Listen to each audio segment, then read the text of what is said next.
قیاس خفی کے تقاضے کی جانب مائل ہونا. اتنی بات واضح ہوئی استحسان کی. جی اتنی بات سمجھ میں آ گئی. هو عدول المجتہد عن مقتضى قیاس جلی.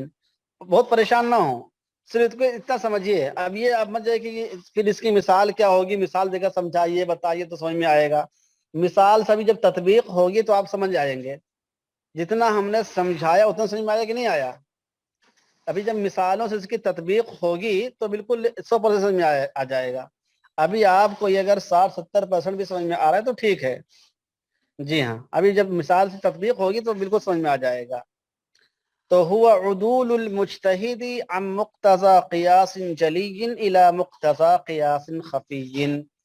قیاس جلی کے تقاضے کو چھوڑ کر قیاس خفی کے تقاضے پر چلے جانا، اس کی جانب عدول کر لینا ہی استحسان ہے. ایک بات تو یہ ہو گئی. دوسری بات، او عن حکم کلی الى حکم استثنائی. اس کا تعلق بھی عدول ہی سے ہے. هو عدول المجتہد عن حکم کلی الى حکم استثنائی. ٹھیک ہے. ان حکمن کا تعلق کس سے ہے؟ ان حکمن کا تعلق بھی عدول ہی سے ہے. یعنی هو عدول المجتہد عن حکم کلی الى حکم استثنائی. بات واضح ہو رہی کہ نہیں ہو رہی ہے؟ یا مجتہد کا عدول کر لینا حکم کلی سے حکم استثنائی کی جانب، یا مجتہد کا عدول کر لینا یعنی مجتہد حکم کلی کو چھوڑ کر کہ وہ کوئی استثنائی حکم کو اختیار کر لے تو اس کو بھی استحسان کہا جاتا ہے. اس کو بھی استحسان کہا جاتا ہے. تو دیکھیے استحسان میں دو باتیں ہو گئی. اگر مجتہد قیاس جلی کو چھوڑ کر قیاس خفی کے مطابق حکم لگا دیتا ہے تو اس کو بھی استحسان کہا جاتا ہے. اور اگر کسی حکم کلی کو چھوڑ کر کوئی الگ سے مسئلے میں حکم لگا دے تو اس کو بھی استحسان کہا جاتا ہے.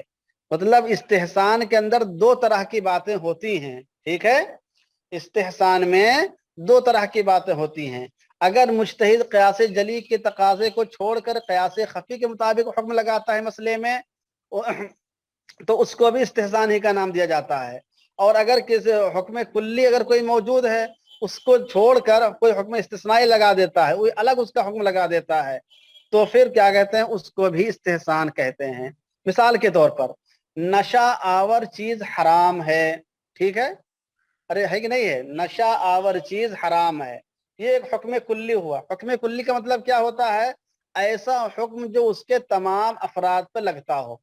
ایسا حکم جو اس کے تمام افراد یعنی جہاں جہاں بھی نشہ پایا جائے، جہاں جہاں بھی نشہ پایا جائے تو وہ حرام کے دائرے میں آ جائے گا.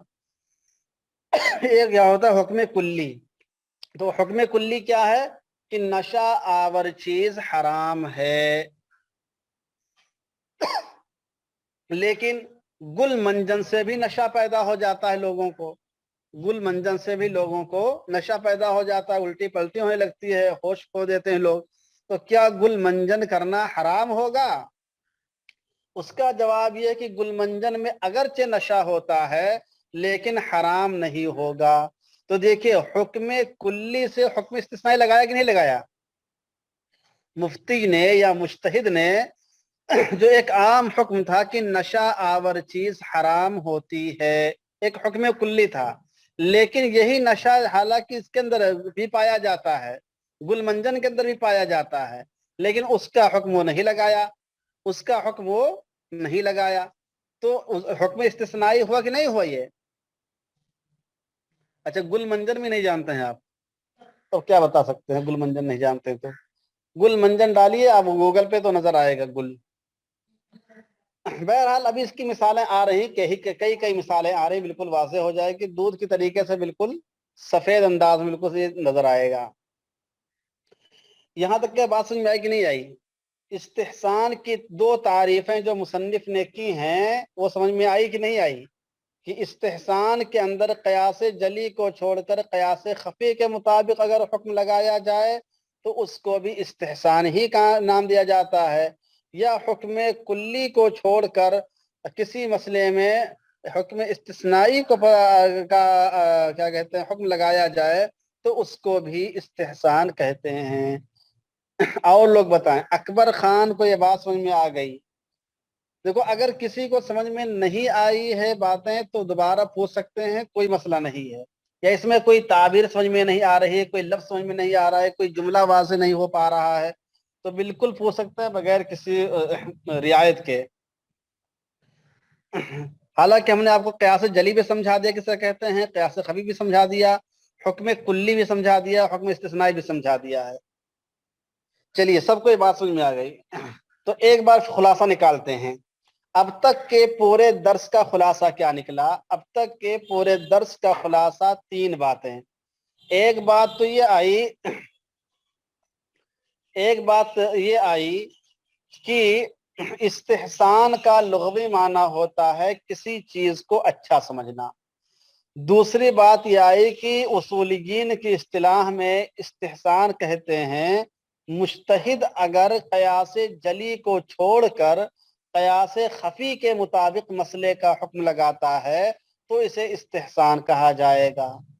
تیسری بات یہ آئی کہ مجتہد اگر حکم کلی کو چھوڑ کر کوئی الگ سے حکم لگا دیتا ہے، کوئی مستثنا حکم لگا دیتا ہے تو اس کو بھی استحسان ہی کہا جاتا ہے۔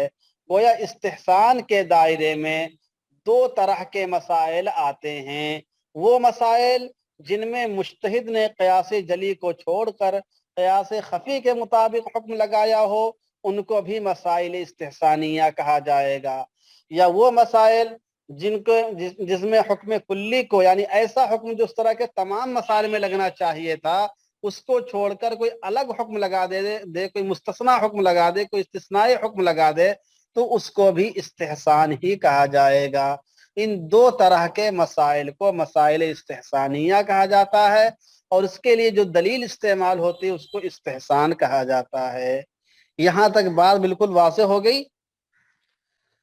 یہاں تک بالکل سمجھ میں آیا؟ اب ایک خلاصہ بالکل واضح ہوا؟ سید صادق حتون، محمد سرفراز، ابو بکر، عارف حسین، حافظ سہیل، مسعود صدیقی، محمد کاظم، مرزا شاہ زیب، معراج، بالکل سمجھ میں آ گیا؟ دیکھو اتنا اس لیے اس پہ زور ڈال رہا ہوں کہ ایک نئی چیز ہے۔ یہ کیا ہے؟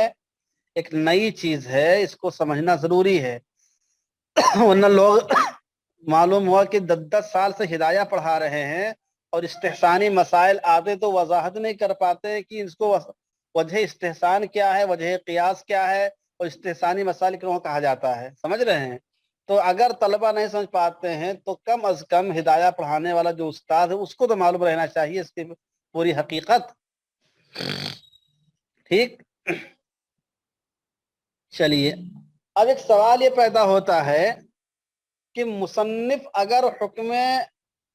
اگر قیاس جلی کو چھوڑے گا اور قیاس خفی کو اختیار کرے گا، یا حکم کلی کو چھوڑ کر حکم استثنائی کو اختیار کرے گا تو یہ کیا منمانی کرے گا یا اس کے پیچھے کوئی دلیل بھی ہونی چاہیے؟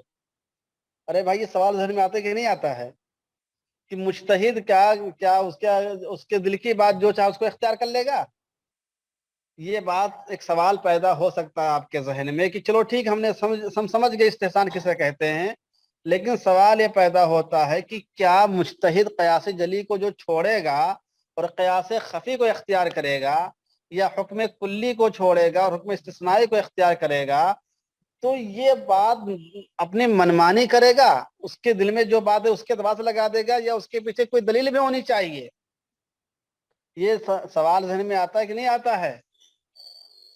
اگر یہ سوال بھی ذہن میں آتا ہے تو اس کا جواب یہ ہے کہ ہاں، مجتہد منمانی نہیں کرے گا کہ جس مسئلے میں چاہا قیاس جلی کے مطابق حکم لگا دیا، جس مسئلے میں چاہا قیاس خفی کے مطابق حکم لگا دیا، جس مسئلے میں چاہا حکم کلی کو اختیار کر لیا، جس مسئلے میں چاہا حکم استثنائی کو اختیار کر لیا۔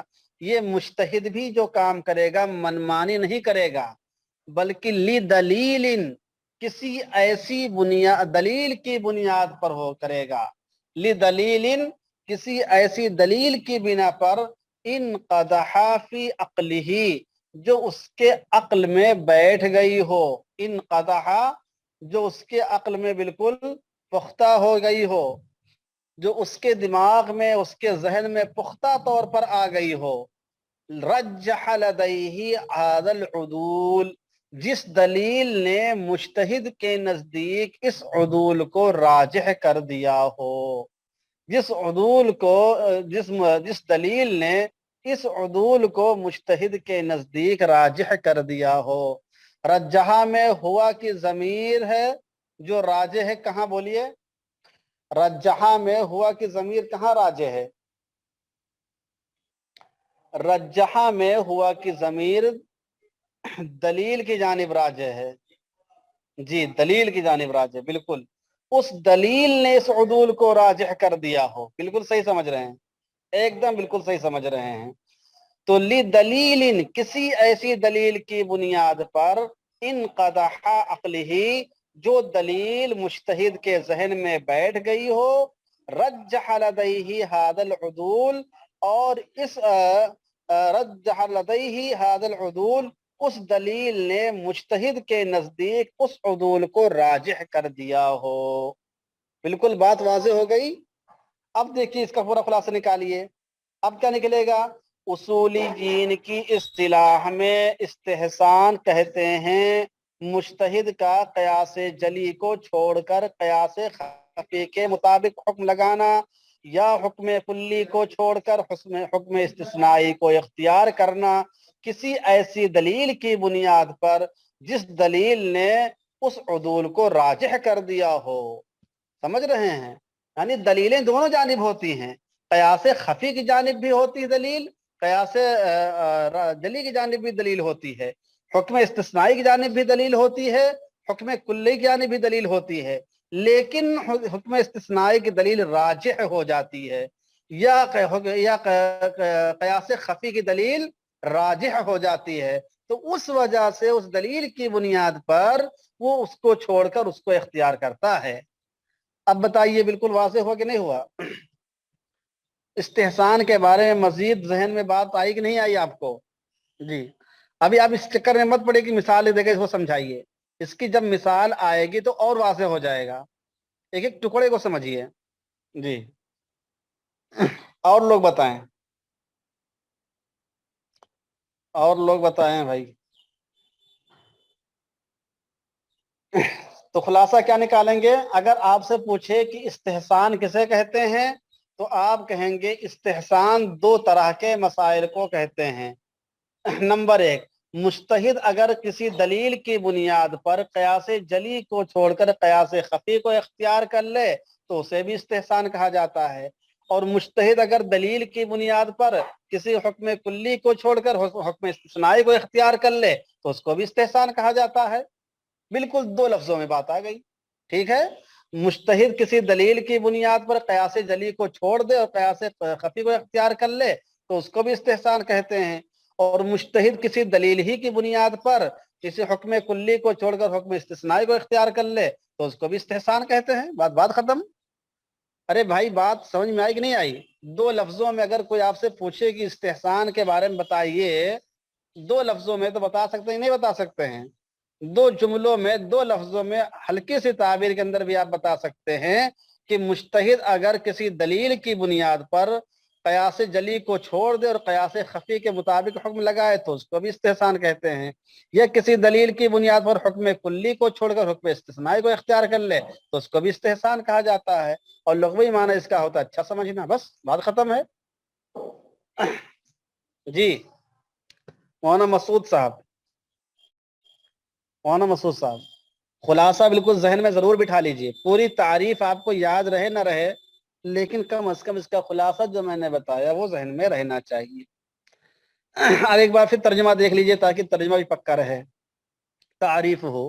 لغت میں استحسان کہتے ہیں کسی چیز کو اچھا سمجھنا، اور اصولیین کی اصطلاح میں استحسان کہتے ہیں مجتہد کا قیاس جلی کے تقاضے کو چھوڑ کر قیاس خفی کے تقاضے کو پر عمل کرنا یا حکم کلی سے عدول کر کے حکم استثنائی کو اختیار کرنا کسی ایسی دلیل کی بنیاد پر جو مجتہد کے ذہن و دماغ میں بیٹھ گئی ہو اور جس دلیل نے اس کے نزدیک اس عدول کو راجح کر دیا ہو۔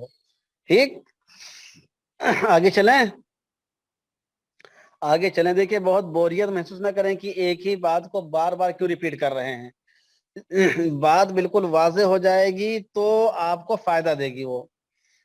اب سنیے، فَإِذَا عَرَضَتْ وَاقِعَةٌ وَلَمْ يَرِدْ نَصٌّ بِحُكْمِهَا وَلِلنَّظْرِ فِيهَا وِجْهَتَانِ مُخْتَلِفَتَانِ إِحْدَاهُمَا ظَاهِرَةٌ تَقْتَضِي حُكْمًا والأخرى خفية تقتضي حكما آخر وقام بنفس المجتهد الدليل رجح وجهة النظر الخفية فعدل وجهة النظر الظاهرة فهذا يسمى شرعا الاستحسان۔ اب یہ اسی اجمال کی تفصیل ہے، سمجھ رہے ہیں یہ کیا ہے؟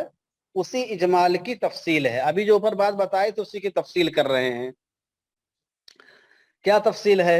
سنیے، فَإِذَا عَرَضَتْ وَاقِعَةٌ، تو جب مجتہد کے سامنے کوئی نیا مسئلہ پیش آئے، فَإِذَا عَرَضَتْ وَاقِعَةٌ، تو جب مجتہد کے سامنے کوئی نیا مسئلہ پیش آئے، وَلَمْ يَرِدْ نَصٌّ بِحُكْمِهَا، اور اس نئے مسئلے کے سلسلے میں کوئی نص موجود نہ ہو، وَلِلنَّظْرِ فِيهَا وِجْهَتَانِ مُخْتَلِفَتَانِ، اور اس مسئلے میں دو الگ الگ نقطۂ نظر قائم ہو رہے ہوں، سمجھ رہے ہیں؟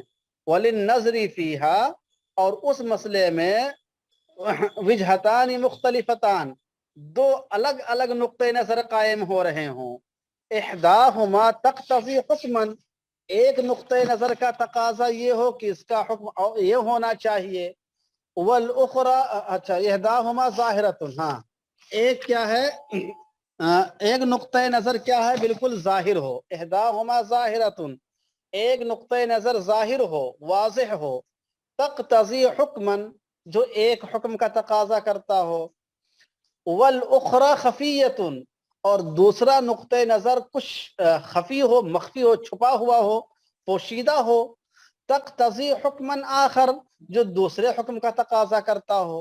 دیکھو مسئلہ ایک ہی ہے لیکن نقطۂ نظر دو ہو رہے ہیں، مسئلہ ایک ہی ہے لیکن نقطۂ نظر دو ہو رہے ہیں۔ اب کیا کریں گے؟ اس سلسلے میں یہ چیز آ رہی ہے، سمجھ رہے ہیں؟ جیسے ایک مثال سمجھیے، رات میں قربانی کرنا، اس کے بارے میں کوئی نص موجود نہیں ہے۔ اب اگر مجتہد سے کوئی پوچھے کہ رات میں قربانی کرنا جائز ہے یا ناجائز، رات میں قربانی کرنا جائز ہے یا ناجائز، تو مجتہد جواز کے بارے میں یا عدم جواز کے سلسلے میں کوئی دلیل نہیں پیش کر سکتا ہے۔ مجتہد جواز کے بارے میں یا عدم جواز کے بارے میں کوئی دلیل نہیں پیش کر سکتا ہے۔ ارے بات سمجھ میں آ رہی کہ نہیں؟ اس کو میں جو بات ہے کہ وَلِلنَّظْرِ فِيهَا وِجْهَتَانِ مُخْتَلِفَتَانِ، دو الگ الگ نقطۂ نظر قائم ہو رہے ہوں، تو کیسے قائم ہوگا؟ میں سمجھا رہا ہوں آپ کو آسانی کے ساتھ۔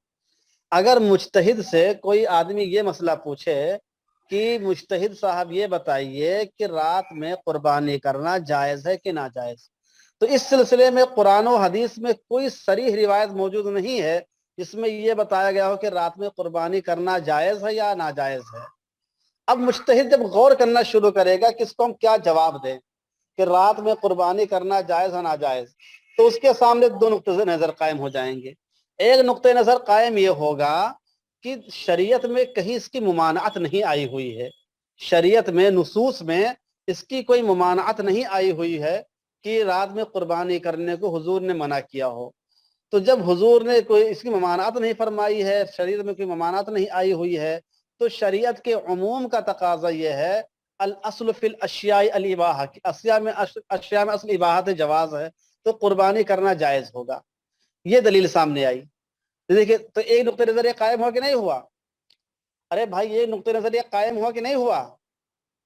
تو اس نقطۂ نظر کے اعتبار سے دیکھا جائے تو رات میں قربانی کرنا مطلقاً جائز ہونا چاہیے۔ شریعت میں کہیں نہیں، نصوص میں کہیں نہیں رات میں قربانی کو منع کیا گیا ہے۔ تو جب قربانی کی کوئی ممانعت نہیں آئی ہے تو اس دلیل کا تقاضا یہ ہے، اس قیاس کا تقاضا یہ ہے اس قیاس کا تقاضا یہ ہے کہ قربانی جائز ہونی چاہیے۔ ارے ایک نقطہ نظر سمجھ میں آیا کہ نہیں آیا؟ نہیں سمجھ پا رہے لگ رہا ہے آپ لوگ۔ ابھی جب مجتہد نے جب غور کرنا شروع کیا تو ایک نقطہ نظر آیا کہ نہیں آیا سامنے؟ یہ یا تو میری بات سمجھ نہیں آپ کو آ رہی ہے، بہت زیادہ غور سے سن رہے ہیں؟ میری بات سمجھ میں نہیں آ رہی ہے اس لیے جواب نہیں دے رہے ہیں، یا بہت غور سے سن رہے ہیں تو سمجھ میں نہیں جواب دے رہے ہیں؟ اچھا اچھا، تو ایک چیز تو ایک نقطہ نظر قائم ہو۔ اچھا، اب مجتہد کے سامنے دوسرے نقطہ نظر بھی آ رہا ہے۔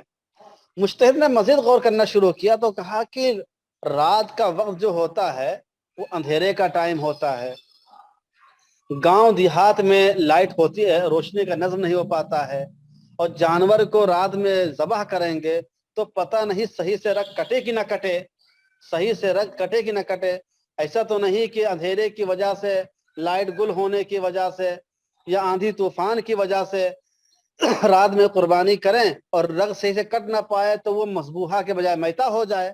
تو اس اندھیرے کو دیکھتے ہوئے، دیہاتوں کے حالت کو دیکھتے ہوئے، یہ اس کے ذہن میں ایک نقطہ نظر یہ قائم ہو رہا ہے کہ اگرچہ ممانعت کی کوئی روایت تو نہیں آئی ہے، لیکن حالات کا تقاضا یہ ہے کہ روشنی کم ہوتی ہے، دیہاتوں میں روشنی نہیں ہوتی زیادہ تر۔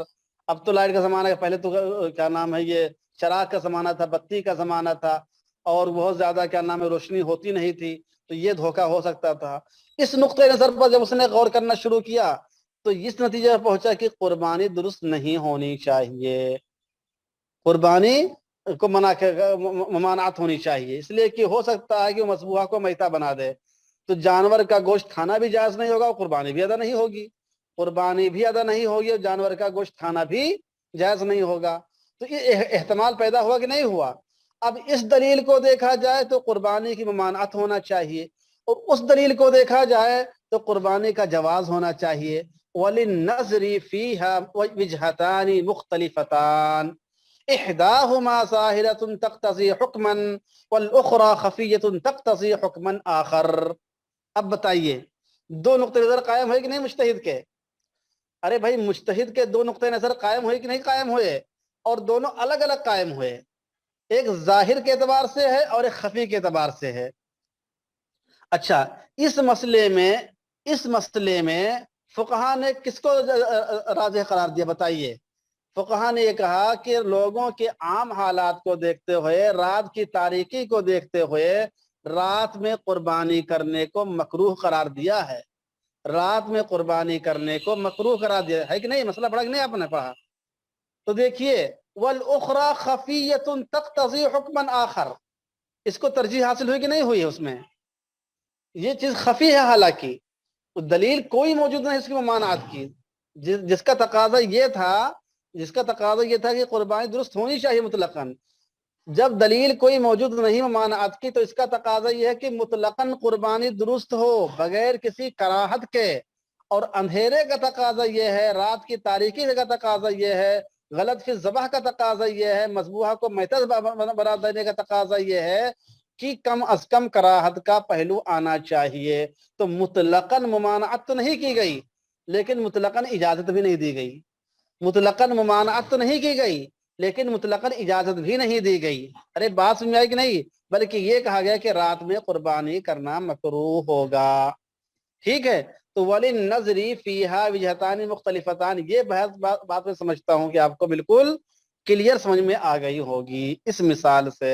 باقی مثالیں مصنف نے خود دی ہیں، وہ آگے آ رہی ہیں، ایک تقریب ذہن کے لیے میں نے مثال آپ کو پیش کی، ہو سکتا ہے کہ ہماری تمثیل میں کہیں غلطی بھی ہو سکتا ہے کہ مثال مکمل طور سے یہاں پر فٹ نہ بیٹھ پائے، اس سے بحث نہیں ہے، لیکن ذہن کو قریب کرنے کے لیے میں نے مثال دی کہ وَلِلنَّظْرِ فِيهَا وِجْهَتَانِ مُخْتَلِفَتَانِ کیسے ہوتا ہے، ٹھیک ہے؟